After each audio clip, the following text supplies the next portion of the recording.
Support for this episode comes from Stacy Olson. Stacy is a leadership coach, speaker, and the author of Your Balanced and Bold Life: Work Less, Live More, and Be Your Best. She helps busy professionals, especially working parents and women who feel overwhelmed and spread thin, create more balance and less stress as they juggle being a parent, a high performer at work, taking care of themselves, and everything else. Stacy has been there too, burning out in her corporate career while juggling her marriage and 3 kids. And she shares her stories and the messy lessons along the way with practical tools that will truly help, no matter how busy or burned out you may be. Her book, released in 2024, has been a game changer for so many.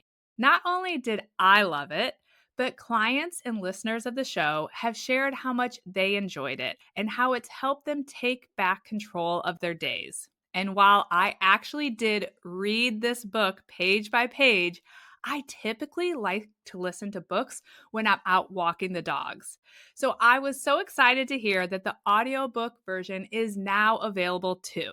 So don't wait, because your life is happening right now. Get your copy of Your Balanced and Bold Life today on Amazon, or visit www.stacyolson.ca to learn more. And we'll share that link in the show notes. I'm really excited for you all to join me for this conversation with Kim Grenawitzke from Solid Starts. Solid Starts provides parents with tools to help them introduce solids and navigate struggles like picky eating. Kim is their senior feeding and swallowing specialist, and she's a mom of 2 littles who are 4 and 2 years old. If you're looking for advice around introducing solids and language to use around eating with our kids who are a little bit older, in order to help your child develop into an adventurous eater, this episode is for you. And I just want to give you a heads up that Kim shared so many great nuggets of advice and education that this was by far the longest interview I have ever done. So it might take a couple of listens, but I promise you that it is worth every minute. And before you dive into this episode, I want to let you know that the Solid Starts team followed up with me and created a special discount code just for our listeners. You can use the code BEDTIME20 to receive 20% off the first year of an annual subscription to the Solid Starts app when you start your membership at solidstarts.com/app. We'll put all the details in the show notes, but I wanted to give you a heads up about this great discount code before we dive in. Hi, I'm Allison and Egidi, a pediatric sleep and wellness coach and a mom of 2. I love to help parents find solutions. This is How Long Till Bedtime.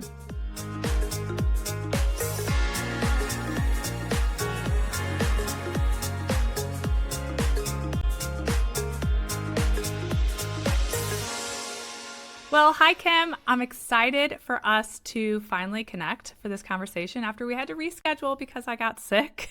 The first question that I always like to ask my guests is, what inspired you to pursue your vocation and to be part of this business? Absolutely. I love that question. So when I was growing up, and I'm actually going to go back this far, my dad used to say to me, the job that you will have probably hasn't been invented yet. Oh my gosh, the dean of the College of Arts and Sciences at UVA used to say that when I worked for him. Yes. Really? Okay. Well, my dad was born in Virginia, so maybe there was a little connection there. But, I went to college, I studied history, I studied communications. I really had no idea what I wanted to do. And I started exploring healthcare options. I was just kind of lost, as many, 18, 19-year-olds are. And I ended up seeing a child working with an occupational therapist through a family friend. I was just observing. And the therapist had said to me, I love my job because I just get to help kids be kids. And that kind of clicked for me. Wow, this is a really cool cool world to go into. And one thing led to another. I ended up going to OT school. And of course, I said to my dad, like, OT's been around for hundreds of years. I don't know what you're talking about. And I ended up working in the hospital and really fell in love with babies and specifically feeding, because it was one thing that we all do every single day without fail, multiple times a day. And it's such a heavy activity. And I know that sounds weird, but it's not just about the food in our bellies. It's about the connection with the person at the table. It's about the relationship. It's so much more than just the food that we serve. And then I really got into this feeding role. And of course, my dad's like, well, there probably haven't been feeding therapists for 100 years. And we laughed about it. And maybe not. The role of a feeding therapist has been around. But then one thing led to another. And here I am on a feeding therapist for a Instagram channel, right? And developing content for millions of people to see. And although my dad has passed away since, now I can actually say, you know what, Dad, you were right. Teaching on social media or providing health communication on social media was absolutely not invented at the time that we were talking about what I was going to do when I grew up. And it just kind of brings it full circle that I've always cared about the connection that we have with our kids and with our family members. My love language is definitely quality time. And I think being a feeding therapist pulls all of that together. It pulls the science that I love so much. It pulls the occupation of eating and mealtimes, plus that concept of sitting down, sharing a meal together, sharing stories, building a relationship over food. And so that's kind of why I love pulling that together in one way. I love that. And as you're describing your feelings around it, it resonates with me so much, because sleep is very similar in that we need to do it every day. Our kids need to do it every day, but it's bigger than just sleep. There's connection and relationship, and it can feel very heavy for some people.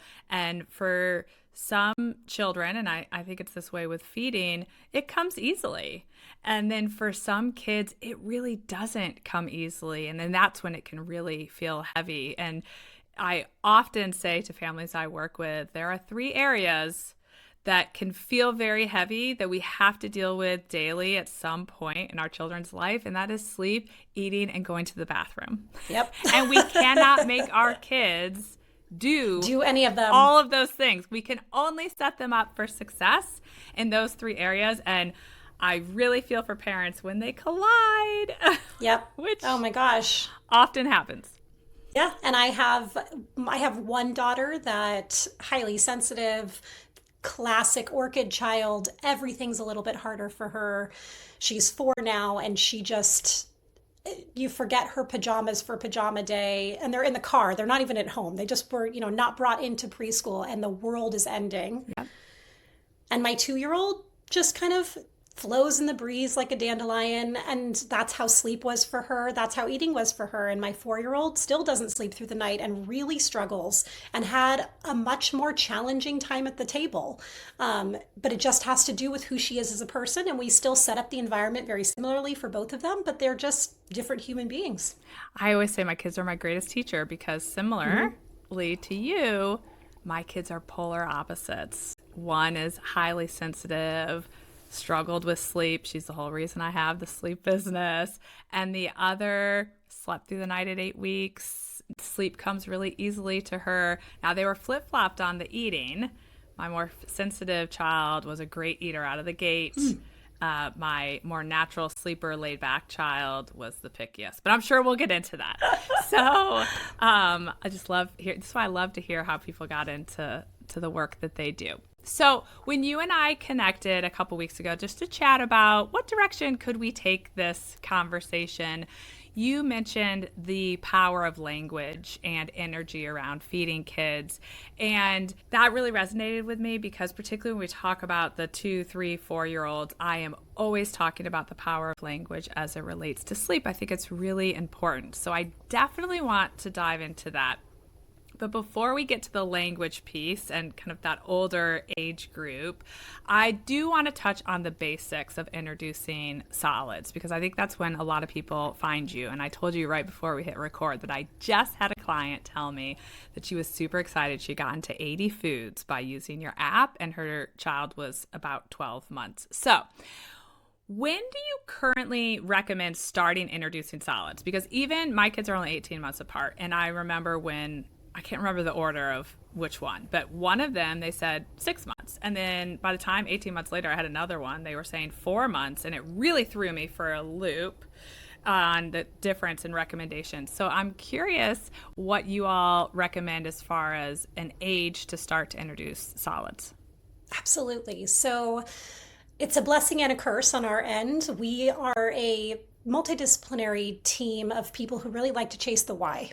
So these recommendations come out 4 months, 6 months, and you actually were to ask a pediatrician, why is that the recommendation? Most really don't know. It's given to them on a handout. It's talked about at a conference, but there really isn't a lot of information out there as to why we make these recommendations. So we, of course, took it upon ourselves to dig and to dig and to dig and find out what is out there that tells us when we should start solids and why.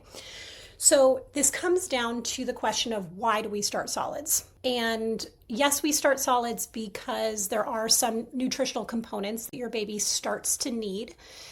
But more importantly, we're teaching them to chew, and we're teaching them to transition from a single texture, milk, to a wide variety of textures that we eat every day. Because the goal is not to teach your baby to eat purees. The goal is to teach your baby to come to the table and eat the same foods that your family loves. Now, when we think about the skills for eating and also the potential need for new nutrition, those things collide with developmental skills that your baby is showing around 6 months of age. In most babies, around 6 months, they start to need more iron from food.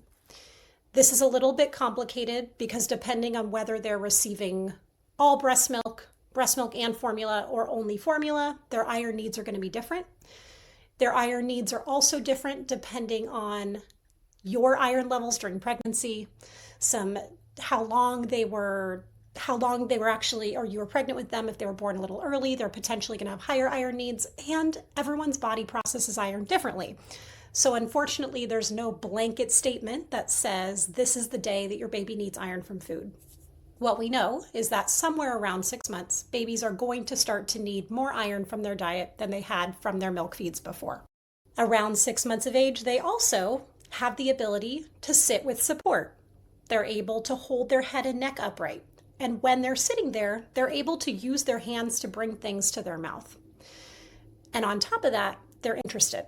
You bring your 6-month-old to the table, they're watching you eat, they're trying to figure out what you have on that spoon, they're reaching for items, they're showing cognitively, hey coach, put me in. This is really exciting, I'm wanting to do this. They're so driven at this age to put things in their mouth. So this developmental readiness aligns with a time where your baby also has some changing nutritional needs. So that's why we like to say we're looking for signs of developmental readiness, which is around 6 months. Now, are there some babies at 4 months that might show these signs? Absolutely. In my 15 years, 16 years of practice, I've never really seen one that was an actual 4-month-old, but some 4-month-olds are really strong. You never know. Most show these signs around 6 months, and some a little bit later, closer to 7. My first daughter was born at 36 weeks, and she needed a few extra weeks. I think we started when she was 6.5 months. My second daughter, super strong from the moment she was born. She started closer to 5. I think it was like 5 months and a week.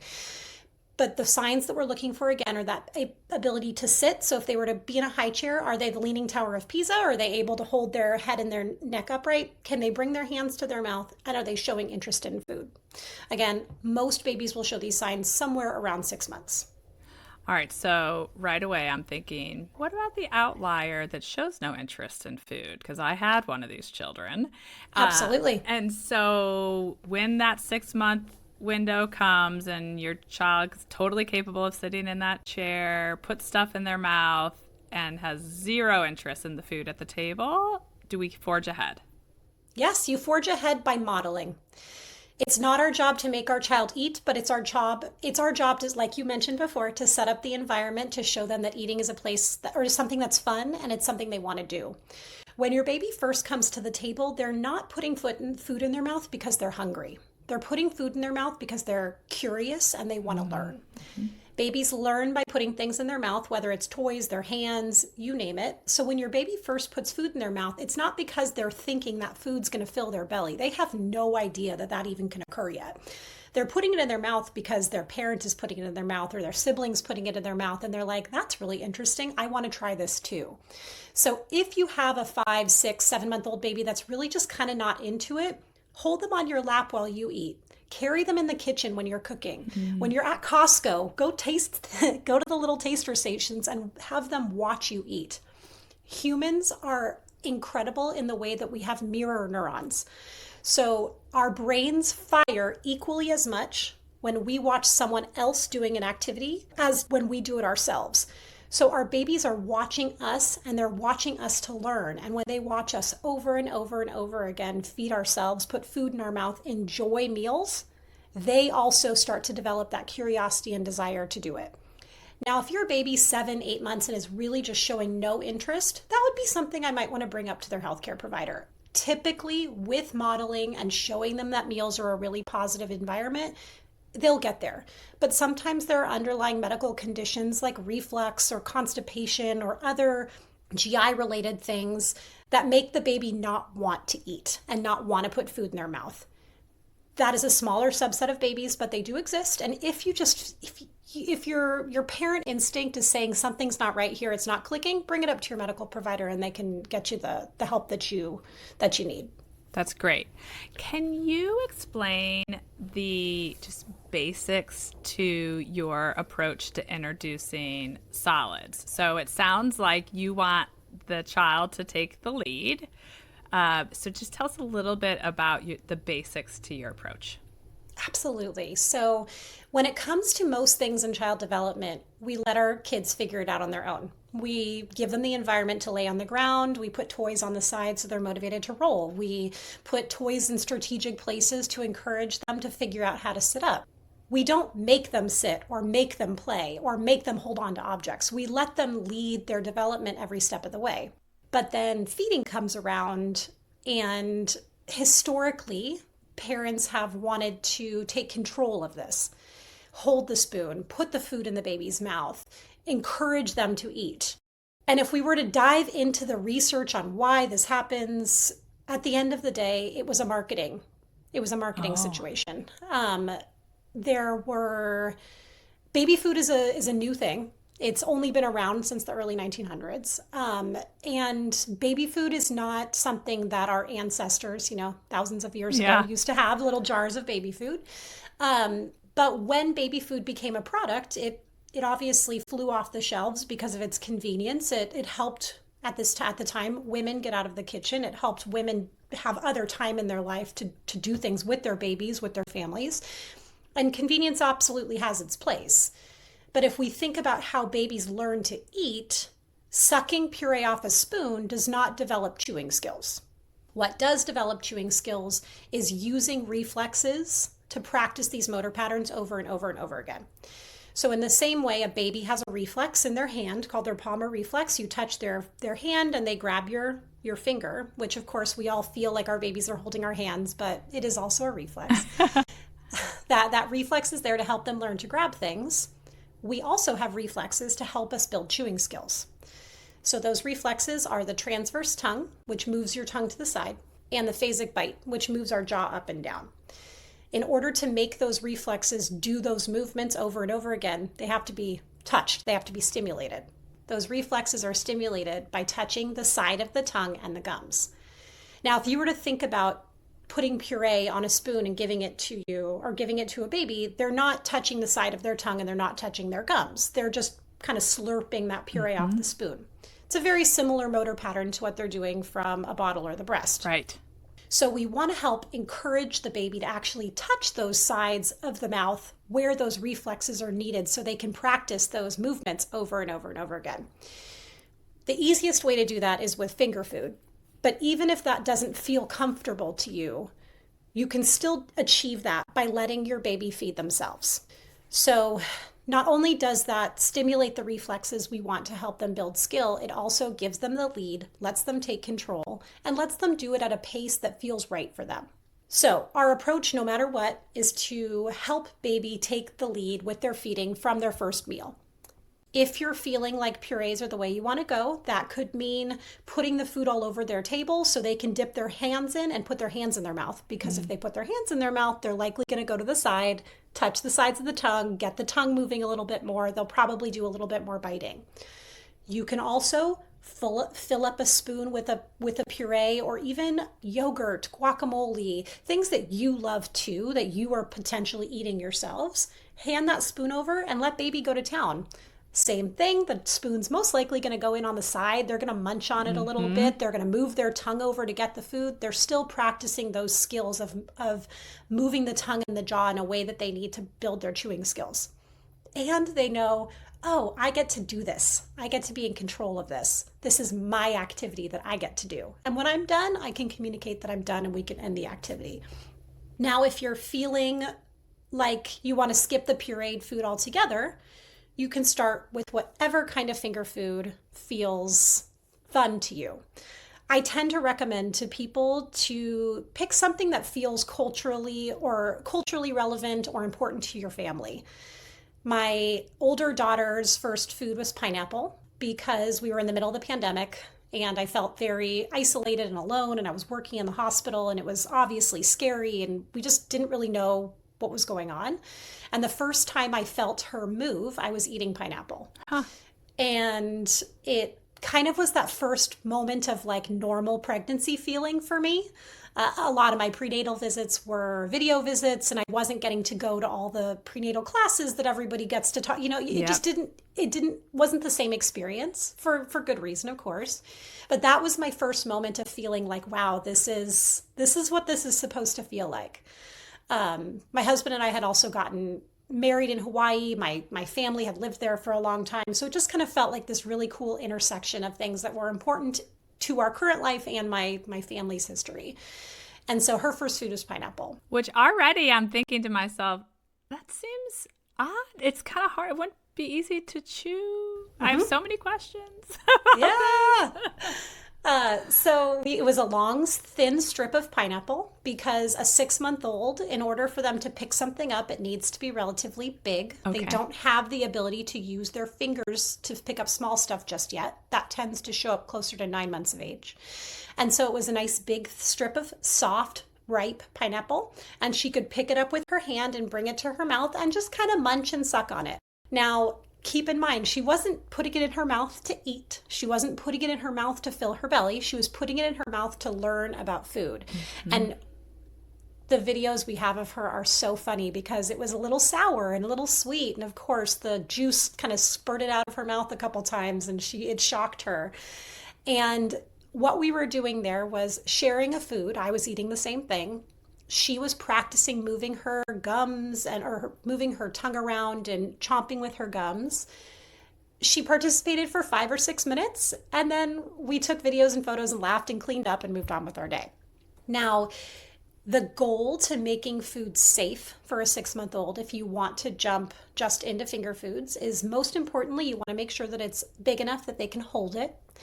The research tells us that self-feeding decreases choking risk. This research actually started in nursing homes because they found that nursing home residents, older adults, were choking more when they were being fed by nursing assistants. And so they started comparing groups that were feeding themselves, and they had much less choking episodes. This research has been replicated in populations of patients with developmental disabilities, and it's also been replicated in pediatrics. And from a neurological standpoint, it makes sense. When you're feeding yourself, your brain says like, oh, I'm bringing something to my mouth. Get ready.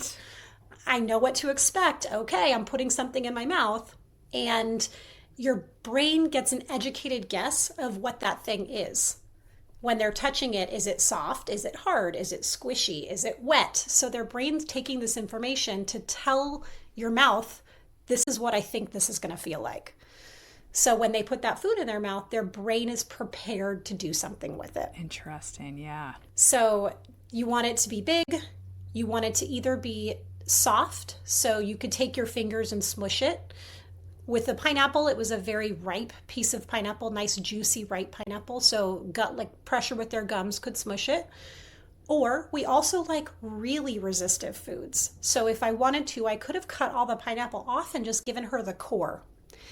Would she have gotten any food in her belly whatsoever? No. But it would have acted as a teether, kind of like a teething toy. Mm-hmm. We love these because they stimulate those reflexes beautifully, but they are unbreakable and they're not going to fall apart in baby's mouth. So for someone that's feeling a little bit nervous, that's a great place to start. Another cool area of research, and I could talk way too much about this nerdy literature out there, but is the concept of motor learning. And it tells us that practicing a skill, you build more skill when you do something, when you actually practice the activity as opposed to doing the building block skills. So could I also build the same chewing skills with a toy, for example? We'd be stimulating the reflexes and she would be moving the toy around in her mouth, sure. But the research tells us that she will build better skill when doing it with food. And that's because food is varied. Every single time that pineapple touches her mouth, it might be a little bit more slippery. It might be a little bit more juicy. The texture is slightly different. Every bite of food changes. So there's a physical therapy researcher I love named Karen Adolph, and she talks about how babies learn to learn when they're experiencing these activities. So when they're putting food in their mouth, they're learning how to be flexible. They're learning how to come up with a solution for any type of food, not just that specific food. So every time they experience picking up food and putting it into their mouth, their brain is figuring out, oh, this is how something wet moves. This is how something a little bit more firm moves. Oh, this is what happens when I push my gums down on it. They're just building skill at this point to figure out how to eat. Uh-huh. That's so interesting. And as you're talking, my oldest is 11. I guess she's nearing 12 now. And I know I said she took to food easily, and then, of course, you forget what you forget in a decade. But it came back to me, and what she took to easily was flavor. And I did all homemade baby food, and I did purees. But I mean, I put spices, and I just put everything in these purees, and she was very receptive. But as you were talking, I thought, oh my gosh, how did you block this part out? She had a terrible gag reflex. So as soon as we gave her food to put in her mouth, I remember the first thing, I think it was the first, I was trying to think as you were talking, was it a pea or a Cheerio? But it was some little small thing, and I cannot remember if I put it in her mouth or she put it in her mouth. It appeared to me as a new mom that she was choking, and then she vomited. Mm-hmm. And I thought, well, okay, that's weird. And the thing came out, whether it was the pea or the Cheerio.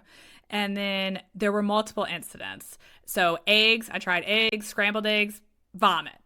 And so I thought, oh my, and it was very scary because it'd be like this. Yeah. And so at one point she was gagging and gagging. I called 911 and then she vomited. I mean, it was very stressful to me. I can't even believe I forgot it until you were talking. And so I eventually did take her into the pediatrician. I'm like, well, she's eating great with all of her puree. She'll eat anything I make, but she's choking. And my pediatrician does happen to have an interest in nutrition. I'm curious now, I have to ask her if she's been exposed to you all. And she went and got a Cheerio or a Puff or some little thing. And she said, all right, I don't think she's choking, but I want to show you. So what I'm going to do is we're going to get this in her mouth. And when she's gagging, she like had me sit at an angle. She's like, I want to look in her mouth. I think we're going to see it on her tongue. I don't think it's going to be down where she'd be choking. And sure enough, there was this thing sitting on her tongue. And she's like, this is a texture issue. And, you know, we're going to have to forge ahead and you just are going to have to get comfortable that she's going to vomit sometimes. And she's going to do this. And I have lost memory if we ended up letting her take charge or all I remember is we got comfortable with, there was lots of gagging. There was quite a bit of vomiting, including at a couple of restaurants.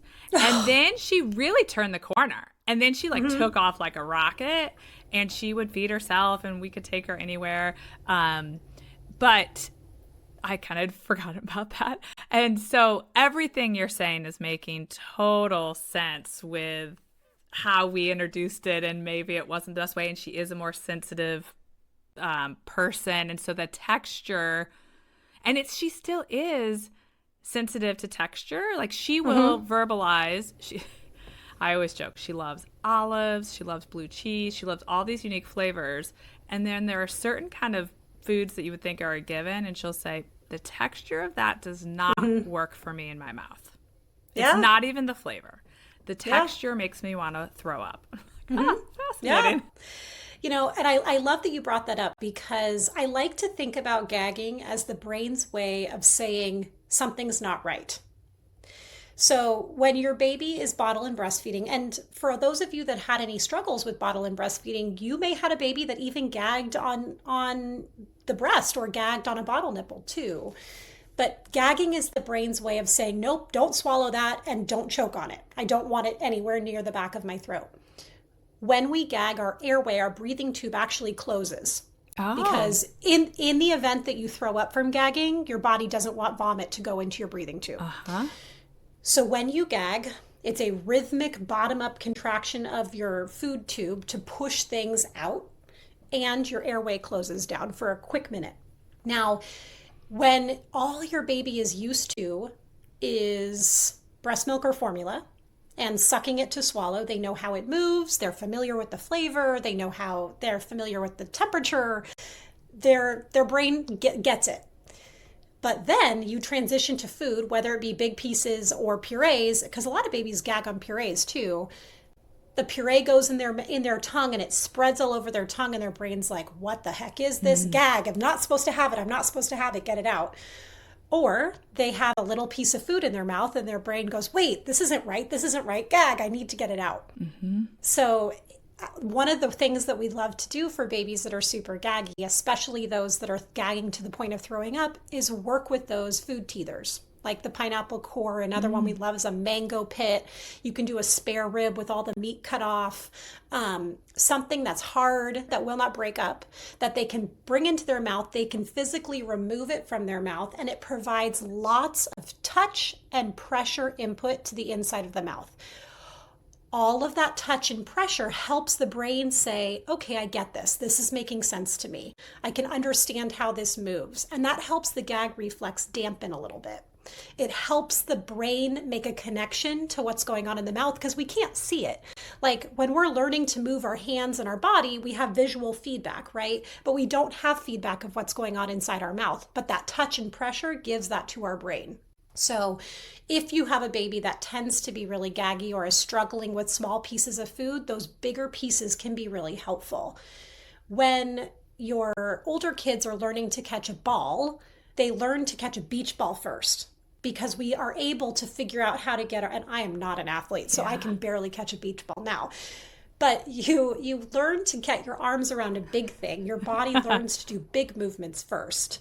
If you were to try to catch a golf ball, that thing would hit me in the face immediately, because that small timed motion to get my hands around a small ball is challenging.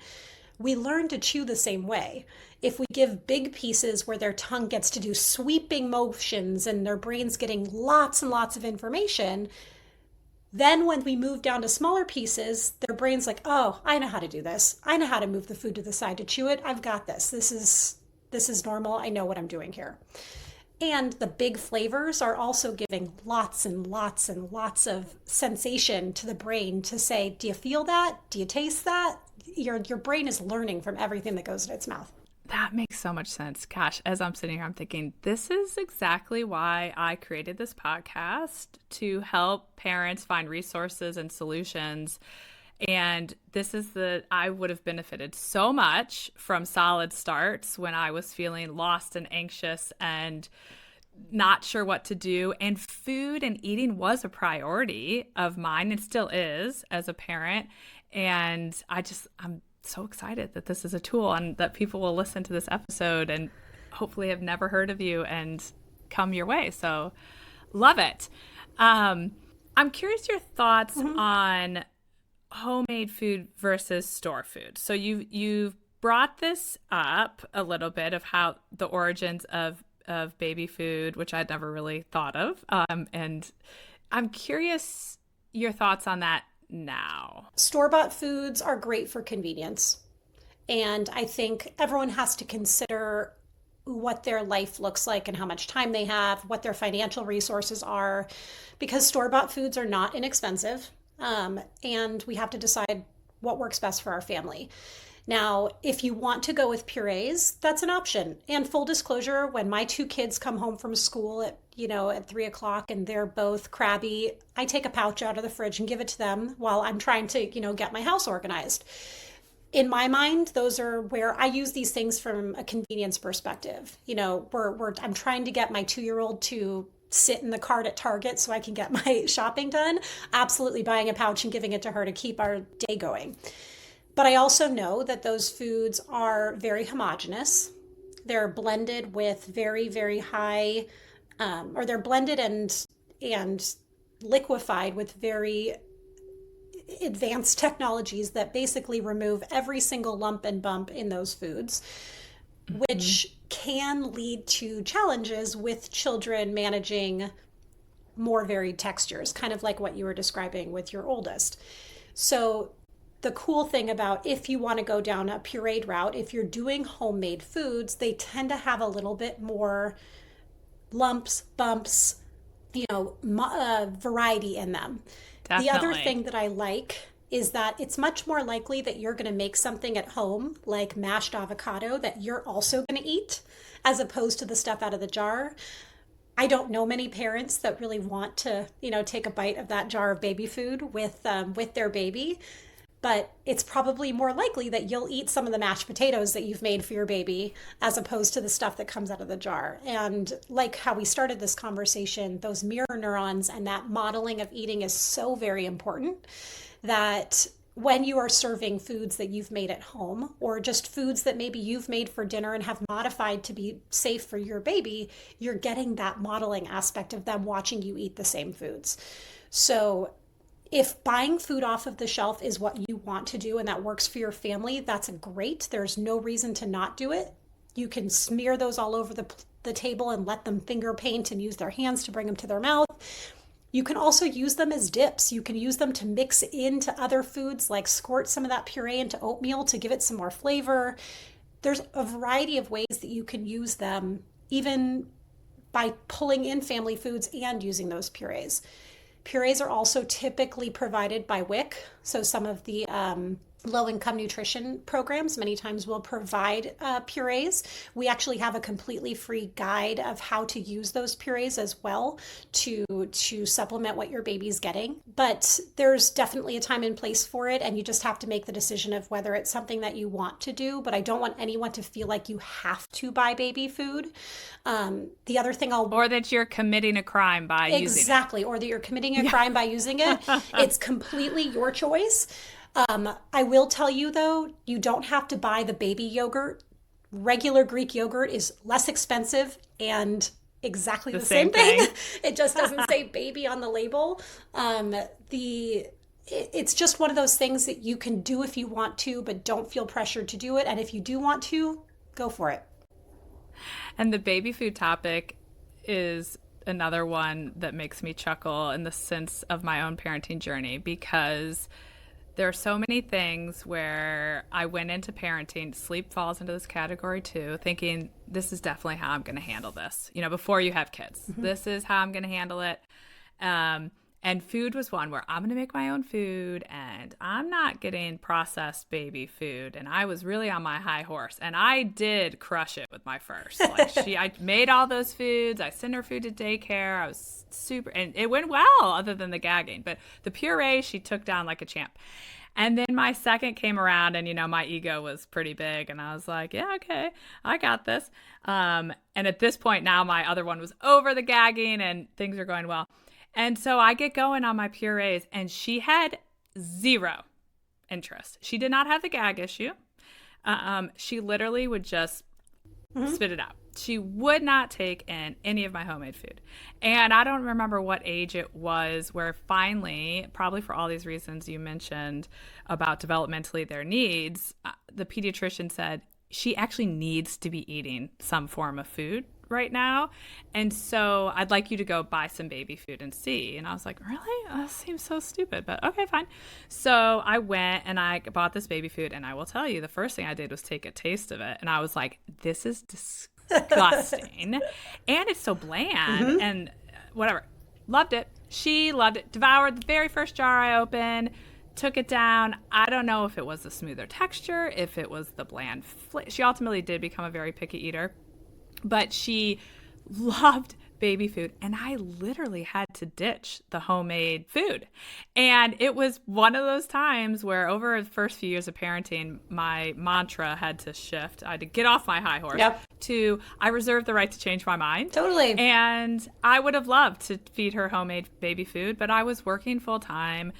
She was going to daycare. She was refusing to eat. The pediatrician told me she needed these nutrients, and she would eat baby food. So as much as it made me sad, that worked for her. I still don't understand why she would want that, but that's what she wanted.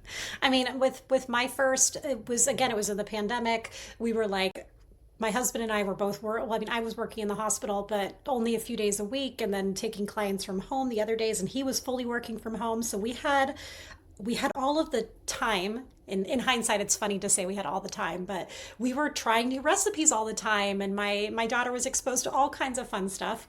Come second baby, we're both working outside of the home and trying to figure out our childcare situation, and everybody's sick, and there's a toddler that's sick, and then the baby's sick, and you know how all that goes.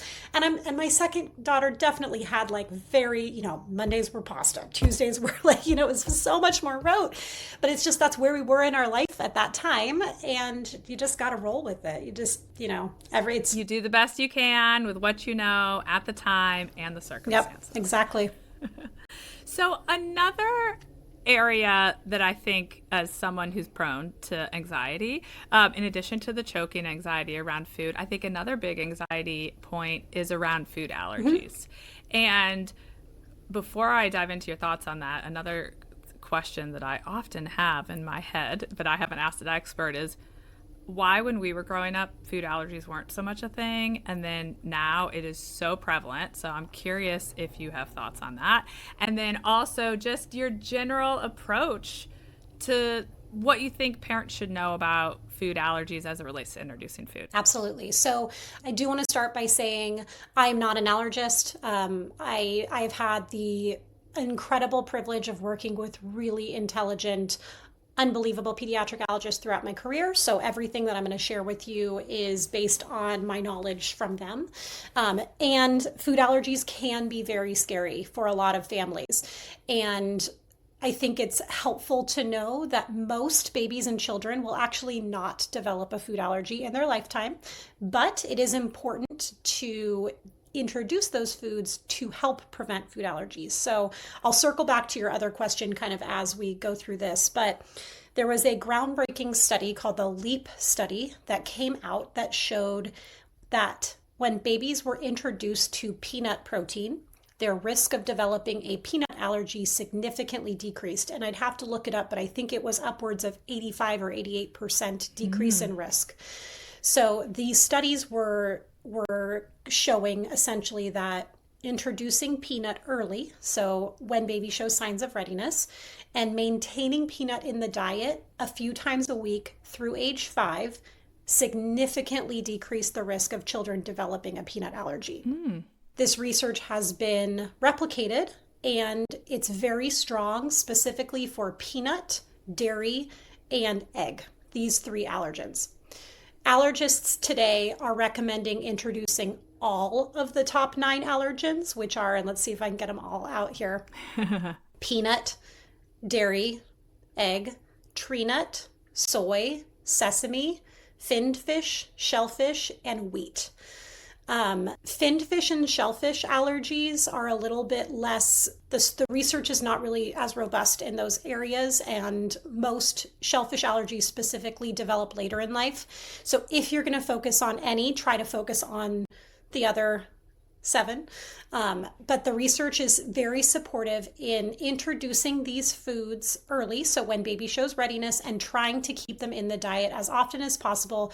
The research in the studies, they introduced it to, or they kept it in the diet 2 to 3 times a week. I think that would be just, you would have to meal plan for forever to make that happen with all of the allergens. So our allergist that we work with says do your best to get it in there once, twice is even better. Some of them are easy, like dairy and egg, and even a lot of kids love nut butters, but some of the other ones are a little bit more challenging. So you do your best to keep them in the diet to decrease the risk of food allergy overall. Now, the other thing that comes up here is that for most babies, you can introduce allergens safely at home. You don't need an EpiPen. You don't need any sort of, you don't have to sit in the emergency room parking lot. You don't have to do it at your pediatrician's office. Most babies can do it completely safely at home.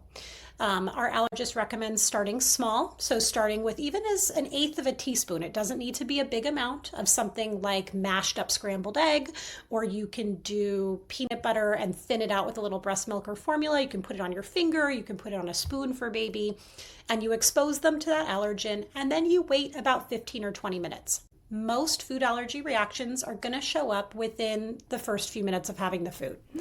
Now, there are some types of reactions that happen later, up to 2 hours after consuming it, but generally speaking, the reactions are going to happen pretty quickly after you have the food. You want to introduce food allergens a few days in a row. So like if you start with peanuts on Monday, you want to give a little bit on Tuesday and a little on Wednesday as well. You can increase the volume. So say you start with an eighth of a teaspoon on Monday, Tuesday maybe you give a quarter of a teaspoon, and then Wednesday you give a teaspoon. And if you've done it a few times and baby hasn't had a reaction, typically speaking, you can consider that well tolerated. You can consider that allergen is okay. There's an old recommendation that you have to introduce one food every 3 days, and you weren't allowed to do 2 foods at the same time. I'm surprised you didn't hear that. That was a really big one. That was 10, 15 years ago, like one food, wait 3 days, and then introduce another food. There's no scientific reason why that was recommended. And the only thing that people can, or that the medical community has come to say about that is probably just the fact that they do want to repeat allergen exposure. But if you want to give peanut in the morning, great. You can give them a mango pit. 5 minutes later, you can pair peanut with cucumber, whatever you want. You just don't want to give 2 allergenic foods together at the first few exposures. That makes sense. So you separate your allergens, but you can do non-allergenic foods with your allergens. So that's something I hadn't even really fully contemplated, but there are this handful of foods that you really are prioritizing as the potential risk items. Right. Which is why it makes total sense you could introduce more than one food if we're not doing 2, because if there is a reaction, you'll know what it's from. Exactly. It's going to be from that, most likely. Right. And then if you've already introduced peanut and they've had it 3, 4, 5 times, then yeah, you can mix yogurt and peanut together when you're introducing dairy, because you already know that they're tolerant of the peanut. Right. There is one group of babies that the research is very supportive of starting these introductions early. And high risk, or babies that are at high risk for developing a food allergy, should, no matter what, talk to their pediatrician and potentially a pediatric allergist before starting introduction anyway. But if your baby is high risk for developing a food allergy, the recommendation is actually to start introducing peanut, egg, and dairy at 4 months of age. And that shows more potential for decreasing their overall risk factors. So the 2 things that you're looking for high risk is if a baby has moderate to severe eczema, or if they have an existing allergy to another food. It used to be believed that having a sibling or a parent that had that allergy also put them in the high risk category, but the research is not supportive of that. But if your baby does have moderate to severe eczema, or you already know that they have maybe cow's milk protein allergy or something you found out through your breastfeeding or formula journey, that would be a time where you'd want to talk to your healthcare provider and say, hey, should I talk to an allergist? Should I, and in all honesty, get on the wait list to see an allergist, because that's the reality of the situation these days, because they probably will recommend getting allergens introduced early, and you may need to have that allergist in your back pocket to talk to them and tweak your program as you're going. It's interesting you mentioned the genetic piece, because my father-in-law is I joke now, allegedly, allergic to shellfish. He might actually be, but I'll get to that in my story. And then my husband is allergic to shellfish.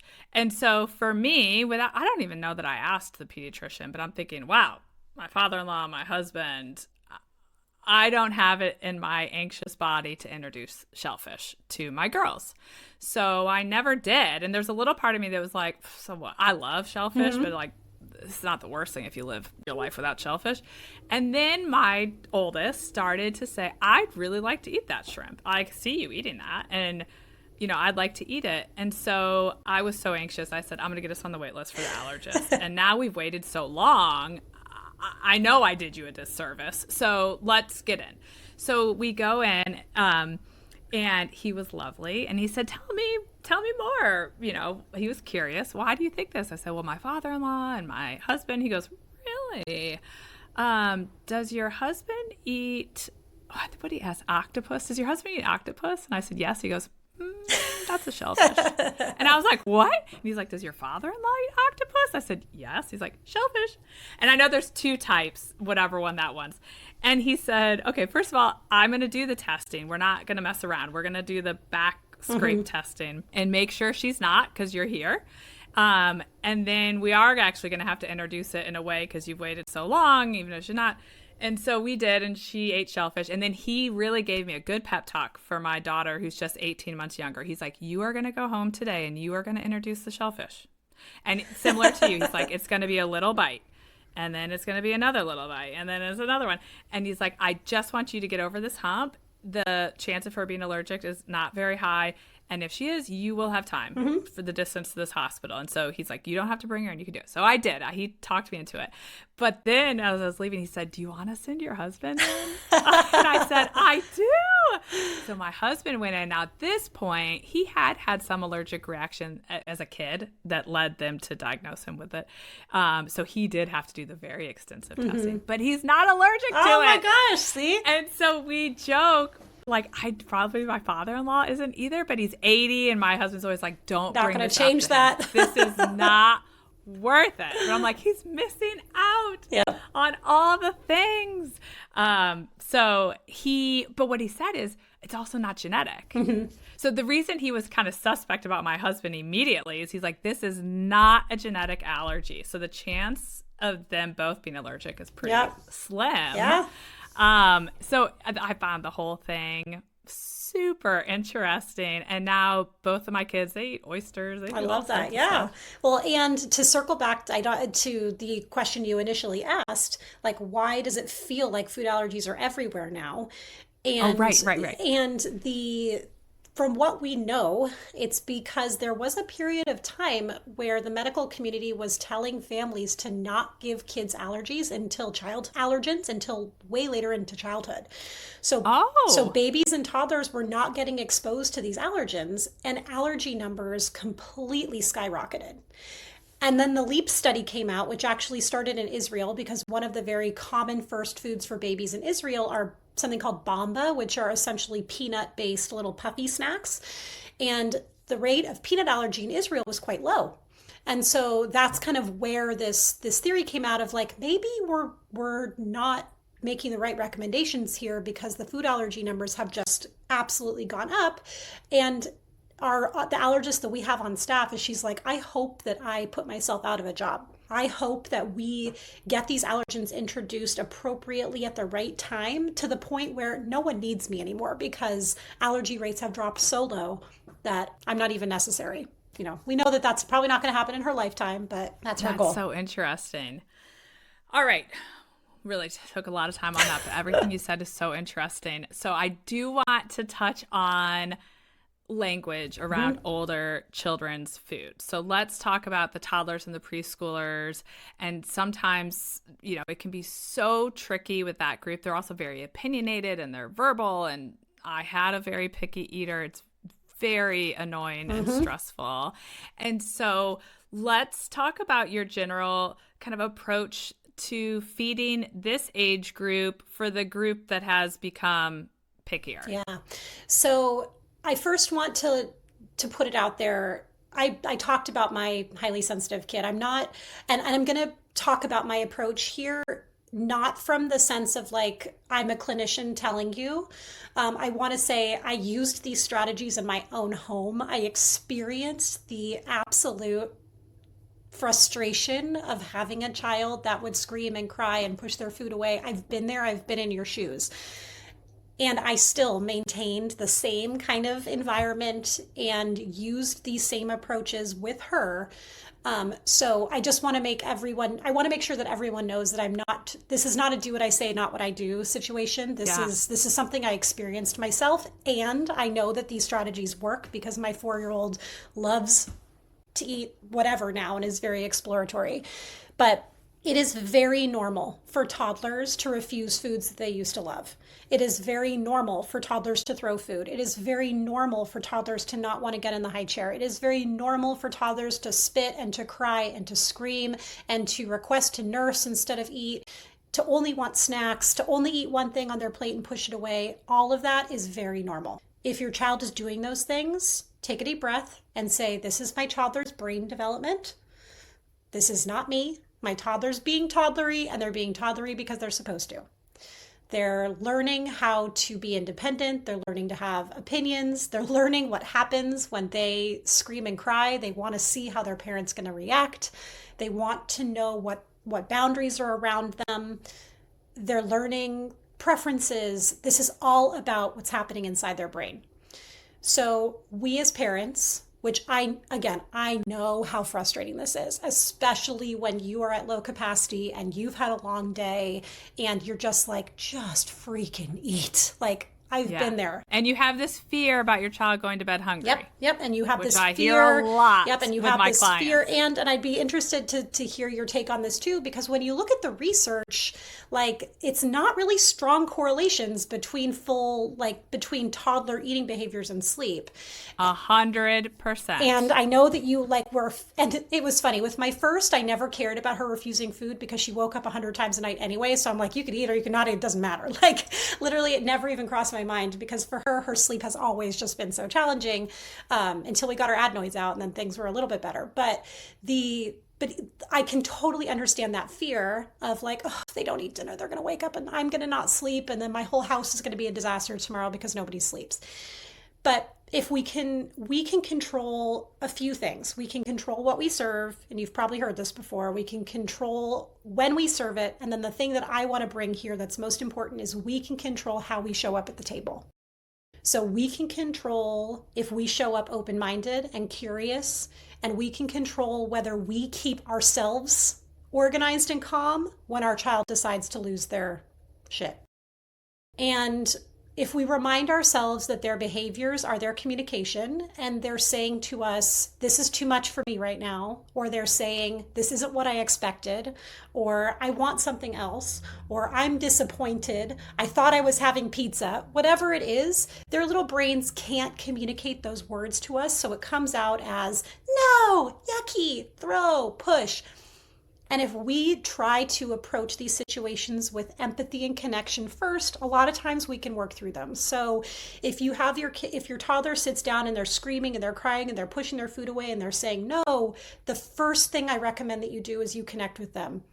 Buddy, I see that you're upset about this. This isn't what you wanted. Acknowledge them. And sometimes just that acknowledgement, they're like, oh, you hear me.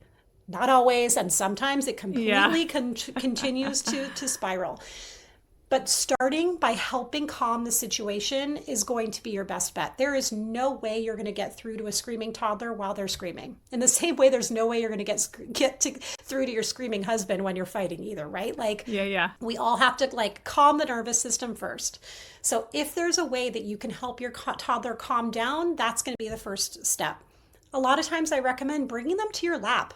I know having your child on your lap when you eat is really challenging for a lot of people, but sometimes that extra connection and love and support can really help calm down the situation. The next step that I recommend is offer them a choice. Can I bring you a dip? What can I bring you that would make this better? What about a sprinkle? And hey, a sprinkle can be cheese, a sprinkle can be sesame seeds, or heck, it can be real sprinkles. Who cares? Is there something that we can offer to make this more fun for you? Like, what do you want to pick a topping? Do you want to pick a cool plate to use. Give them some sort of control of the situation. That might improve it and it might not. And that's okay. And you have to be okay with your toddler making that choice. Now, a lot of times we hear, but what if they don't eat? And this is the most challenging thing for the mom in me to say. Yes. But it's okay. Yes. That's it's what okay. I tell parents all the time. And you can, there's only so many things that we can do to help them. We can offer a side dish to go with it. You can offer the cool utensil, the sprinkle, but it's not our job to start a orchestra with our food and play with our food and turn it into toys and, start a 3-ring circus around food. It's our job to create a really happy, calm mealtime environment where we eat our food and our child can choose to eat or not. So if your child still chooses to not eat, as hard as it is, remind yourself this is their choice. I can always offer them a bedtime snack. I can also always bring out their dinner again, which is typically something that I do with my own kids. If they refuse, I'm like, that's cool. Your belly's not hungry right now. I'm going to sit here and enjoy my food. And when it comes back to that relationship piece, if the table is a place they want to be because you've made it fun for them and it's become a place where they're feeling connected and joyful with their caregiver, they may still want to stay there at the table with you. And if they stay at the table with you, they might eat a little bit and maybe they won't. Yeah. But just reminding yourself it's okay if they don't eat this meal.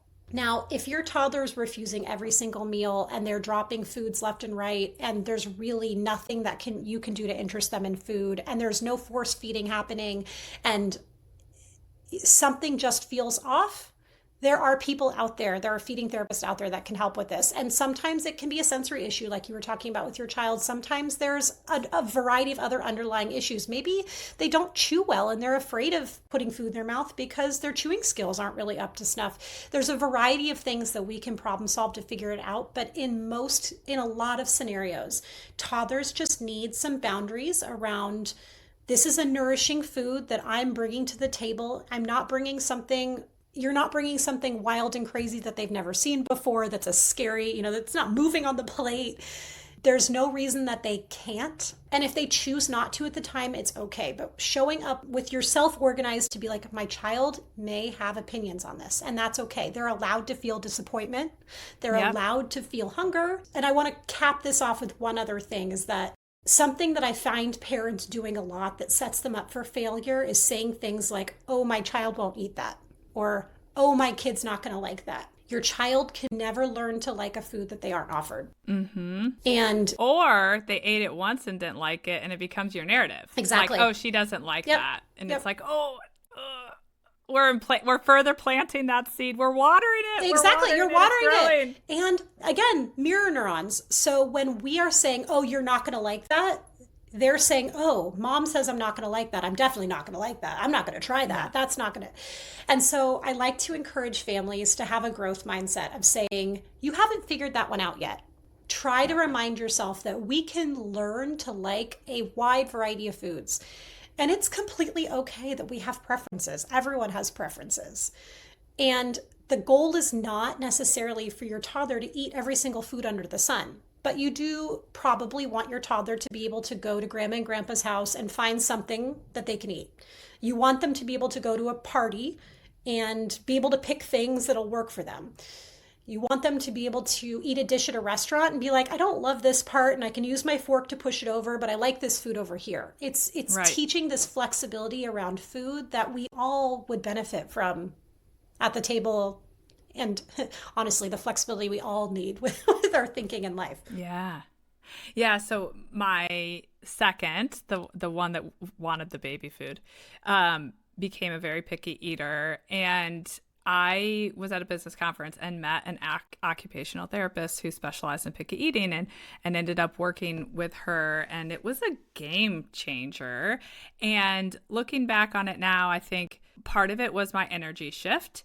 And between her and the pediatrician who I mentioned did have an interest in nutrition and some additional training, they had also really reassured me that it was okay for her to go to bed without dinner. Mm-hmm. And so that was a hurdle for me, even though she'd been always sleeping through the night since she was 8 weeks. She was a great sleeper. But I think your maternal instincts and how society has trained us, I grew up in the Clean Your Plate Club, which I'm very anti now. But so I really struggled with that. But I think what really helped her was the shift in my energy.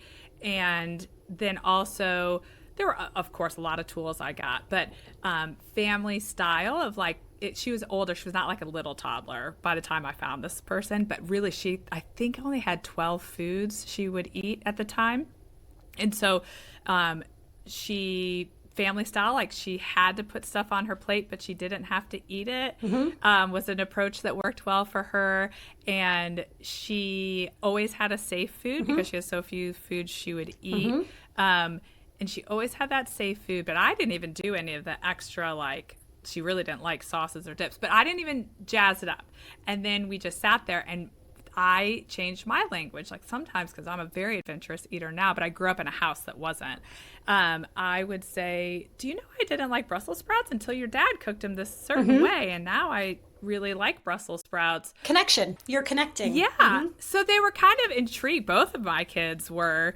And so we would talk about all these things I didn't eat that I didn't like or I thought I didn't like. And then I remember the pediatrician telling her at one wellness visit when she asked, like, how are we doing with the eating? And we were making progress. She, at the time, at one point, she would eat no protein. So she had started to eat some meat, and I don't know what she asked her about. And she said, and I'm not going to get this quote right, but do you know your taste buds change X amount of times over your life? That's what she was telling Ainsley.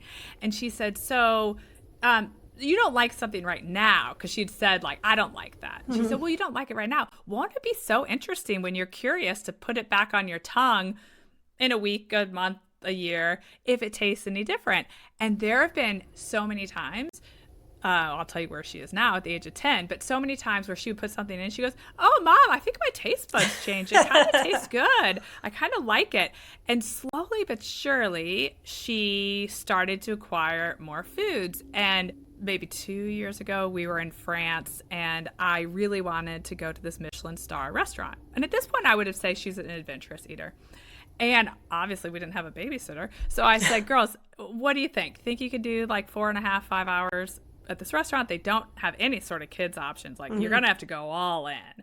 And they said, yeah, we'll do it. And so they were, I don't know, 8 and 9 maybe. And we went in, and you could just tell the look on everyone's face in that restaurant was like, oh, these people are the worst. And we sat down. I'm telling you, they tried hay. They will tell you now all these things they tried. And the chef ultimately did not serve them the 15 courses. And he did bring this a delicious, a little less crazy dish. But then they tried bites of all of ours. They're like, we want to try every round. And ultimately, this chef came out. He had an 8-year-old. And he came out of the kitchen. He said, everyone's talking about your kids in the back. Like, we've never had kids come in here. And how did you do it? Because I can't get my 8-year-old to eat what I make. And it's just interesting. I share this story because what I tell parents is, don't give up.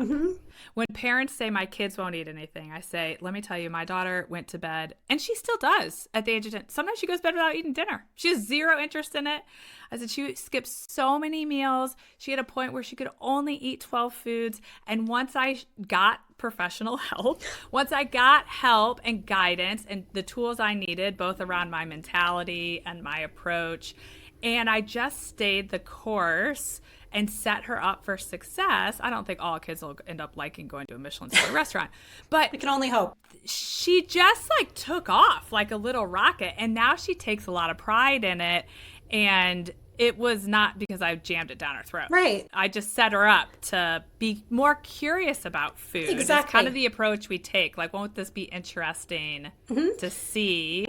Yeah, yeah, exactly. It's this, you're approaching things with curiosity. And I love this because you're talking about how you're like, I want to go to this Michelin star restaurant because I'm so curious about what the food's going to be like. I want to taste it. I want to experience it. And if we're thinking about forcing our kids to eat things, that's not a positive experience, thinking that these foods are fun and nourishing and connecting. That's a really negative, off-putting experience.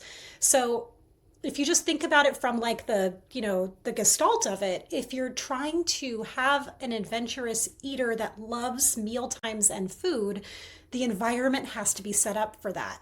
And I completely understand the stress that people are under, especially if your child is underweight or they're struggling with weight gain, or you're having, the pediatrician, as opposed to being supportive like yours, is lecturing you about how your child needs to gain weight. And I absolutely hate that the first thing that the pediatrician does at every visit is weigh the child. And it's almost like your success as a parent is dependent upon what that scale says. And that, I mean, that happens from day one of going, I mean, even day one of pregnancy, right? You're watching your baby grow. And we can't control how much they weigh. Only they know what their belly feels like. Only they know how much that they can put in it. And only they know what feels right to them. And if looking at that food makes them feel sick or makes them feel pressured or just makes them feel bad, forcing it in is not going to change those feelings of bad, right? Yeah. But for those of you that are struggling or have kids that are struggling with weight gain, my heart goes out to you. And I really hope that you do have the opportunity to get hooked up with a good dietitian, with a good occupational therapist or speech language pathologist that can help you problem solve what's happening. Because no matter what, we can't make them sleep, we can't make them poop, and we can't make them eat. Totally. And it's interesting you bring up the weight. I hadn't even thought about that, but I have very petite children, which really perplexes people because I'm 5'8" and my husband is 6'2", but I have a very petite mother and grandmother and sister. So it does run. And my husband has a petite sister. And so my oldest was 5th percentile. She's now in puberty and has rocketed up into like the 40th percentile, but forever so tiny, and not just short, lean, like see the ribs, tiny. But she was my good at eat anything. Once we got over the gagging, she was a very good eater, and I served her. I'm kind of a nut about food, so I served her a lot of stuff. So for multiple years, they finally stopped, probably 3 years ago. The pediatrician, who I do love and helped me in a lot of ways, she would say, I'm going to ask you a question and your mommy can't answer. What did you eat yesterday? Can you tell me everything you ate? And I knew. I'm like, I know you're asking because she's like the skinniest human on earth and you think I'm not feeding her.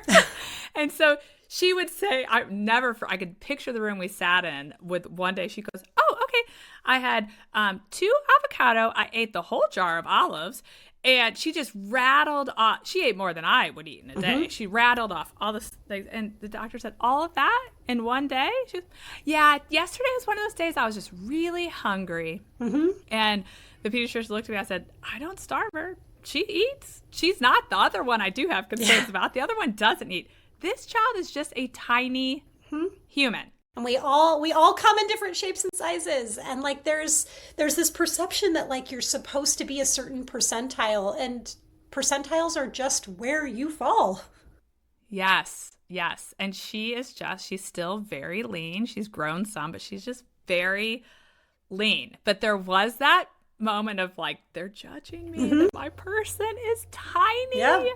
And it was, but at that point, I had already worked with the occupational therapist. I really had good confidence around what I was feeding my kids, but it is tough. And I do think there are parents who feel very judged for their children. And she wasn't dropping. She was staying on her 5th curve. So it wasn't like she was failure to thrive, which I know is a whole different can of worms. But there was that kind of, I think, concern, maybe legitimately so. I do think pediatricians should ask questions. So I didn't take it too personally, but it was like, no, she eats fine. She's just not going to gain a pound. That's where her body is. That's where her body is. And as you know, especially for girls, the talk about weight in general and body image and how we internalize that starts really early. I think there's research that's looking at even toddler girls specifically having opinions about their bodies as early as 3, 4, 5. And so how especially medical professionals talk about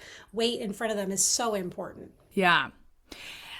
I'm curious here before we wrap up, for the parent listening. So there's part of me as you're talking and I'm thinking, oh, I wish I had I don't even know if Solid Starts was around 11 years ago, but I wish I had known about a resource like this, and I had these resources, and I would have introduced food differently. And so I think we all have that narrative. But I've ended up in a good spot in the food department. But to the parent listening that's thinking, I mishandled it. What is your advice to that parent? They've got this picky eater. They're already listening to us and thinking, I didn't do any of those things Kim mentioned. What is your advice to them on where to start, what to prioritize? Help that parent realize it's not too late. They did not mess up. Here's a place to start. Yes. Repeat that. I did not mess up. And my best advice to you is to tell yourself every meal is another chance. Every single time we come to the table, it's another chance. And circle back to what we first started talking about. Your number one goal, no matter what's going on with your kids eating, is to make the table a place they want to be. So before you focus on them learning to eat new foods, before you focus on them building chewing skills, before you focus on expanding their flavor repertoire, the table needs to be a place they want to be. They need to feel safe there. They need to feel loved there. They need to feel in connection with the people at the table. We all learn best from people that we trust. You could probably think back to high school. The teachers that you trusted and that you felt connected to, those are probably topics and areas that you still probably love and read about today. If the table is a place of connection, you are going to make progress. So before you think about anything else, think about what can you do to just reset your table. Have your child pick the music that you play during dinner time. Come up with funny games that you can like we always ask at our table, like, who did you help today? That's like one of the questions that we ask at our table. Like come up with the question that you can start your meals with to help your kids want to be there, because when they get to be teenagers, they're probably not going to want to be there at all. But let's try to remember that eating is not just about the food. Eating is also about nourishing your connection with your child. And if you can get that set up, the rest of the stuff will fall in line. So most of us, I think almost every parent can do that because we love our children so deeply. And if you just focus on what can I do to connect with my child at the table today? What can I do to make the table a place my child wants to be? That will go leaps and bounds. And that can help with sleep too, because it's funny you say, who did you help today? Did you get that from Adam Grant? No, that was just a random thing that we started asking my 4-year-old. Yeah. So I listened to Adam Grant years ago, interviewed on a podcast. I don't know if you're familiar with Adam Grant, but he was talking about questions he asked his kids. He's great. If you're not familiar, you should start following him online. He said he asked his kids, and I don't want to misquote him, but did you see kindness today at school? Did you see unkindness? Were you kind? And his flip on that would also be, did you see someone help someone? Did you help someone? And so he recently this week, or last week, because I've been sick, I've lost track of time, had a post about new questions around resilience that I'm going to ask now that my kids are older.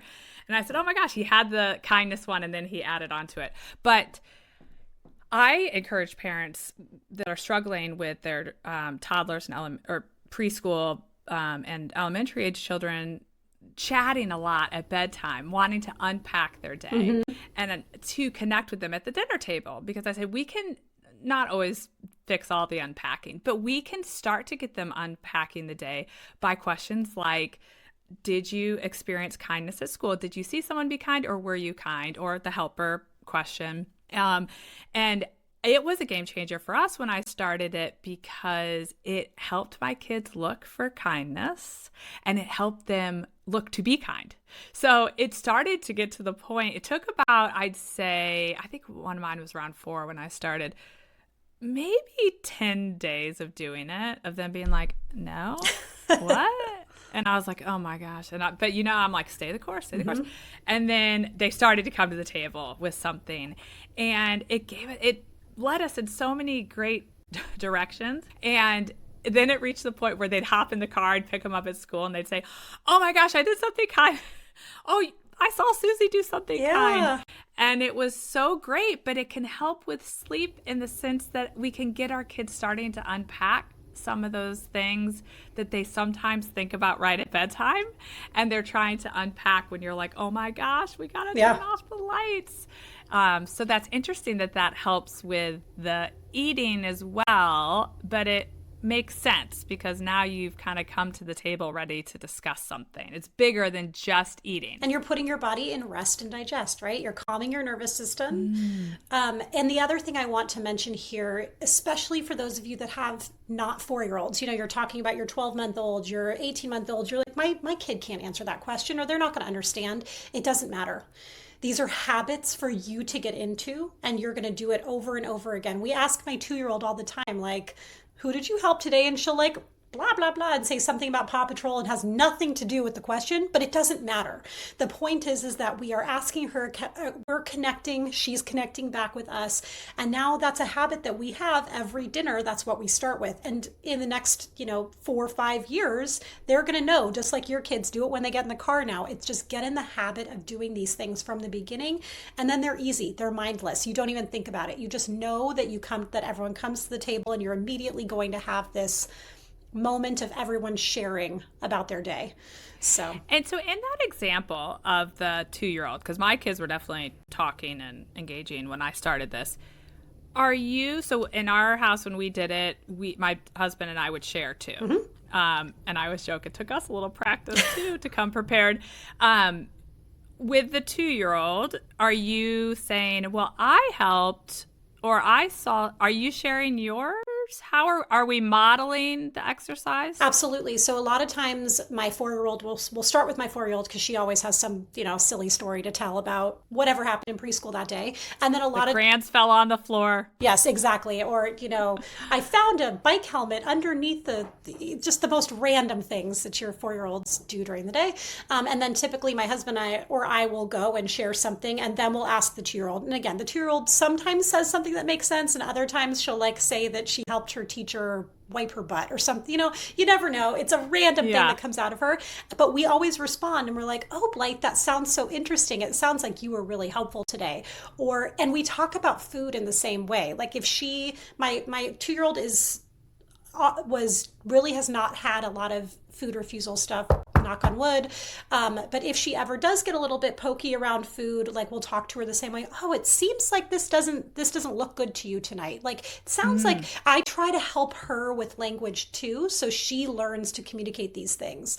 And we started from the moment she started solids. Like if she picked something up at 6 months and she put it in her mouth and she made a funny face, like, oh, my response was, oh, you must not be so sure about that yet.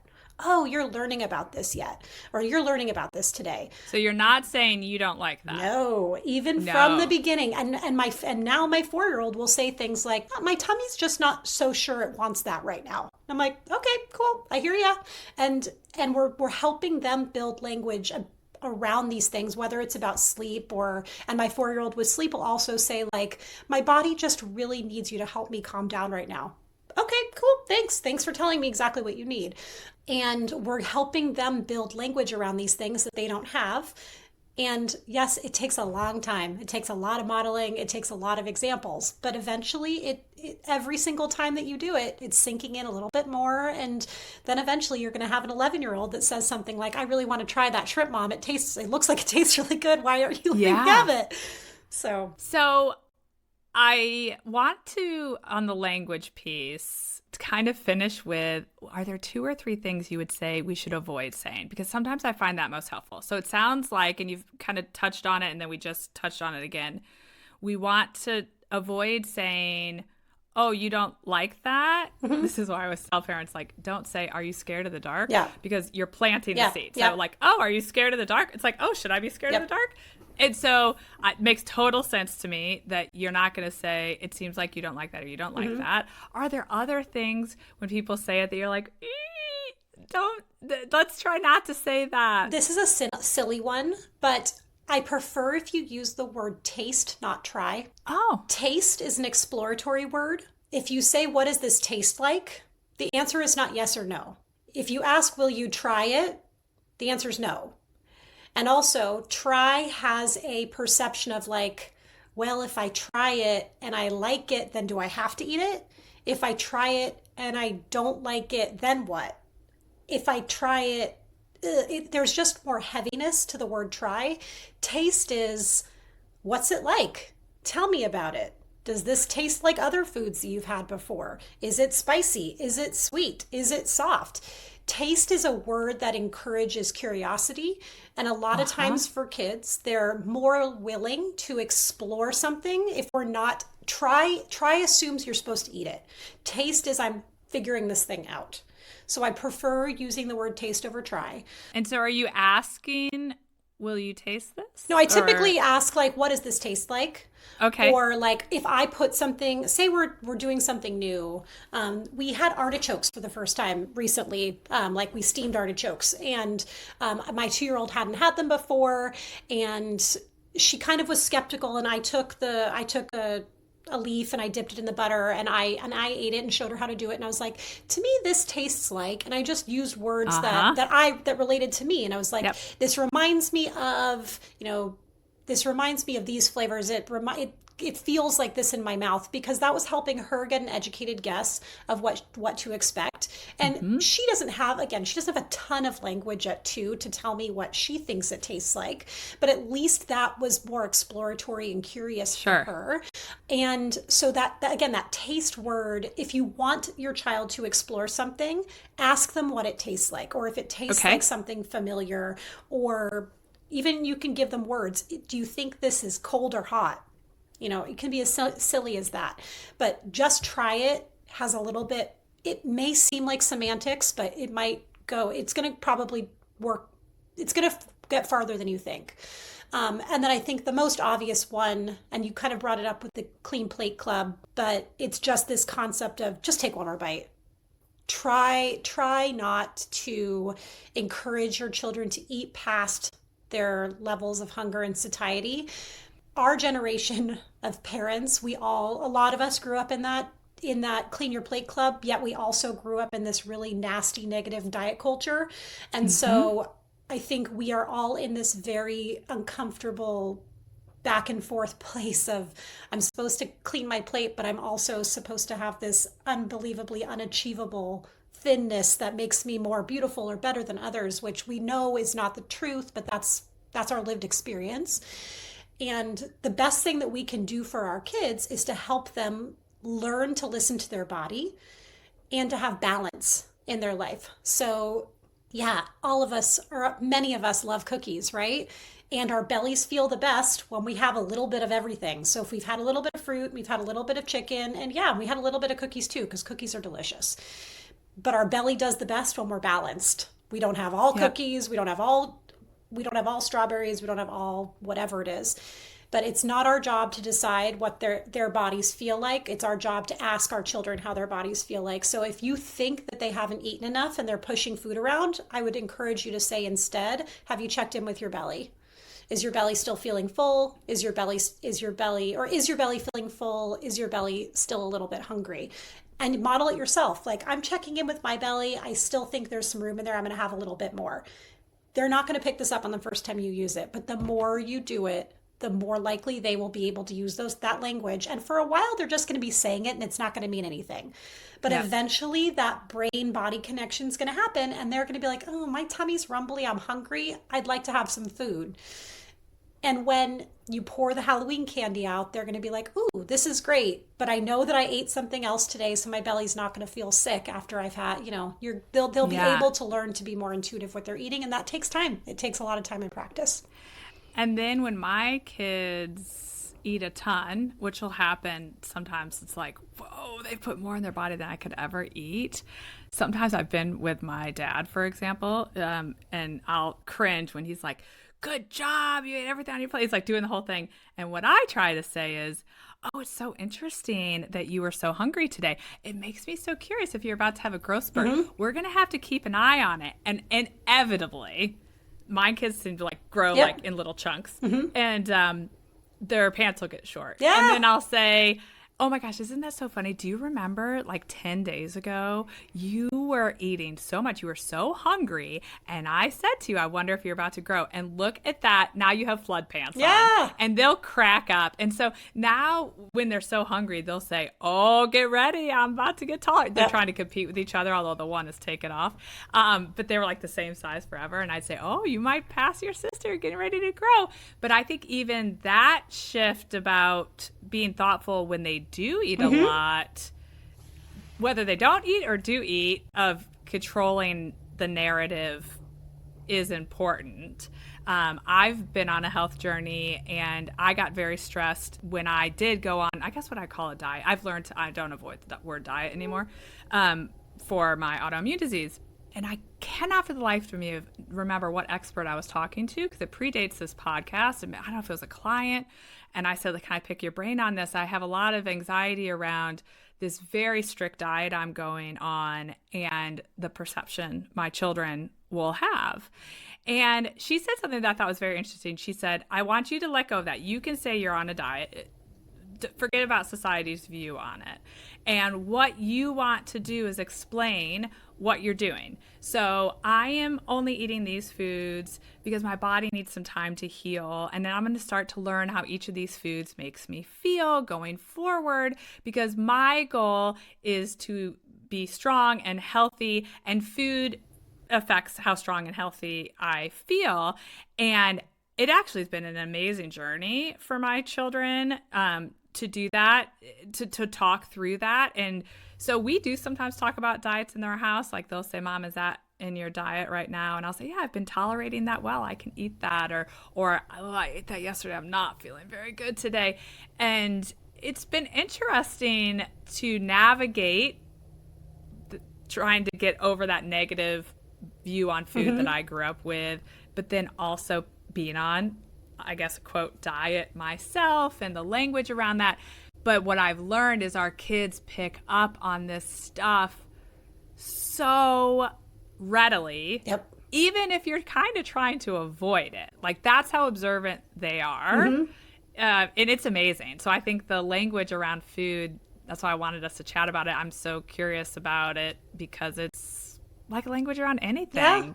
They're picking up on it, and it plays a role in how their little brains are getting wired, for better or for worse. And I mean, we just had Halloween, so it's just very like in the front of my thinking. But when my littlest turned 1, of course, we had cake and like all the fun stuff, and we let my 3-year-old at the time just go for it. And she ate so much sugary whatever, and later in the day she had a bellyache, and she had like felt really yucky. And so we tried to use that as an example of like, I wonder why your belly's not hurting.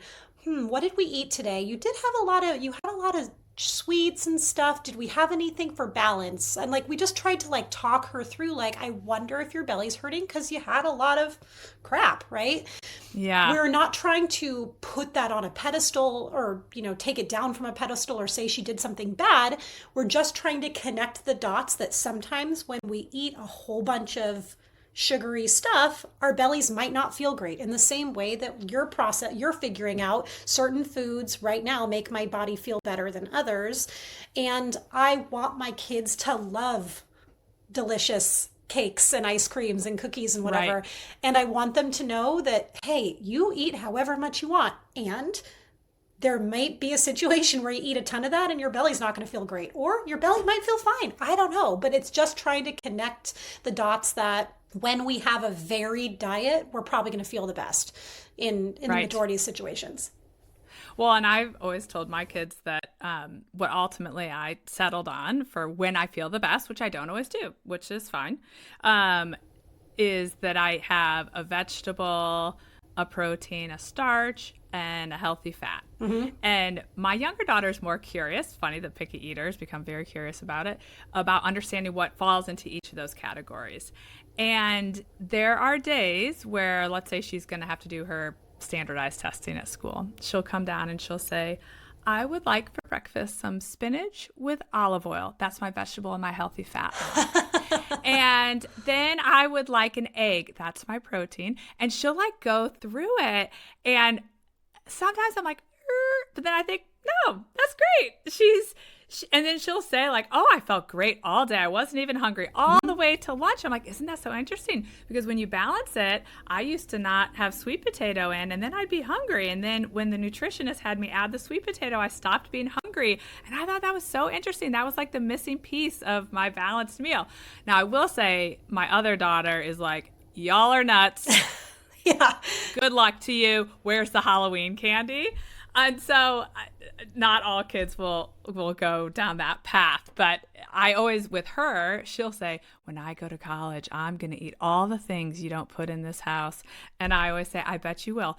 And then one day, you're going to come back to all of the things we talked about, because for better or for worse, that's what we do as adults. Yep. We all come back to our childhood. Yeah.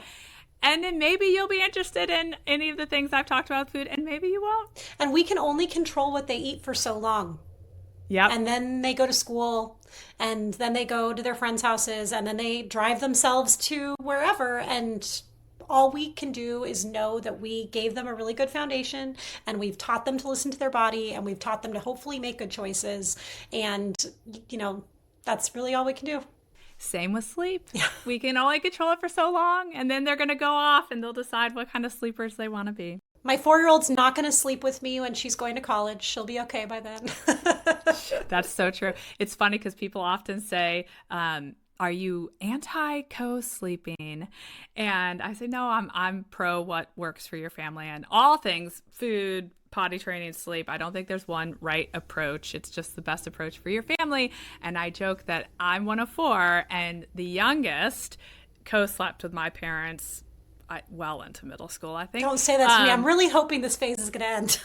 And he turned out fine. He's a lovely adult. He's wildly successful, and they never let the other 3 of us sleep in their bed, and we turned out fine too. So I'm like, everyone's going to be okay. Everyone can take their own approach. Well, Kim, I have to tell you, I think this is going to be by far the longest episode we've ever done, but I could talk to you for no, do not apologize. I'm so appreciative of your time. I literally feel like I could talk to you for 3 hours. I'm already thinking like, could I have her come back to talk about something else? But thank you so, so much. I'm so grateful for your time and that we were able to connect. And I know people are going to get so much from this episode. Can you tell everyone how to find you or Solid Starts, or if they're curious, what age? I do want to touch on what age group Solid Starts addresses. Like, who's your kind of ideal audience? Tell them a little bit about Solid Starts before we wrap up so people know how to get to you. Absolutely. So Solid Starts was created by a mom of a child who really struggled with eating, and he's now a very happy school-aged kid. But he really struggled, and so when she had twins right before the pandemic, she had decided, I want to do something different. And she pulled together a multidisciplinary team of experts. We have occupational therapists, speech language pathologists, we have a pediatric allergist, a pediatric GI doctor, a pediatric dietitian, and we've all worked together to put together resources for families pre-starting solids, starting solids, and through early childhood. So we have a incredible award-winning app that you can download that either can help you look up foods and give you recommendations on how to safely cut and prepare those foods for your baby by their age. And that app also has a guided experience for starting solids. So if you want to take all the guesswork out of it and you don't want to think about anything and you just want someone to tell you what to do, Compass is our guided experience, which will say, here's a recipe for today. This is how you prepare it. It'll walk you through allergen introduction. It does all of that for you to get your baby exposed to tons of different foods before their first birthday.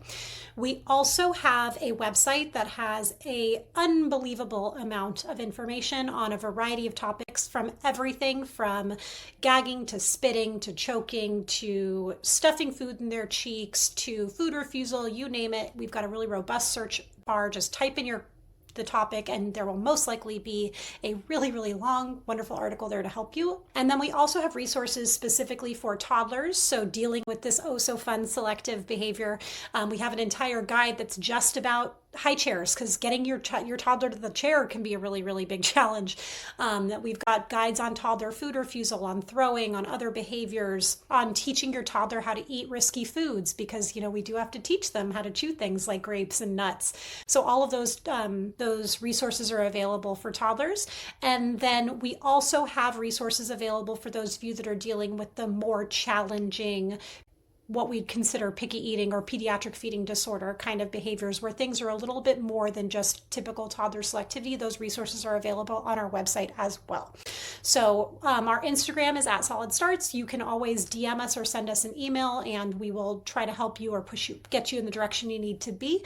But we really want to help families with all of those eating issues, starting from the moment you start solids, because our goal really is to have children who love to be at the table with their families. Depending on when this podcast comes out, we also have our first book published by Penguin Random House, and that'll be released on April 1st. So something you guys can look out for. It's on pre-sale online right now, but really excited for that. And that's kind of going to be the everything starting solids guide. So if anyone's in that bucket, that's coming out April 1st. But you can always find us on Instagram on our website. Well, this is great. So I learned about Solid Starts from Dr. Stephanie Grice, who's been on this podcast a few times. And she has said to me multiple times, I always tell people, my patients, get Solid Starts and listen to Allison's podcast. And so she said, you've really got to start to follow them, because you guys are my two most recommended resources. And so I'm so glad she directed me to you. And I have learned a great deal today. I will make sure that we link to everything you mentioned, including the book link, in the show notes. And thank you again. This has been a treat, and you're going to win the award for the longest podcast episode in 3+ years, because I couldn't stop asking you questions. Well, our book editor does say that we're quite long-winded, so we'd just love to talk. Well, it's also good. So thanks, and I look forward to connecting again soon. So bye for now. Absolutely. Thank you so much for having me. Thank you for listening to How Long Till Bedtime. To learn how we can work together to improve your child's sleep, please visit sleepandwellnesscoach.com.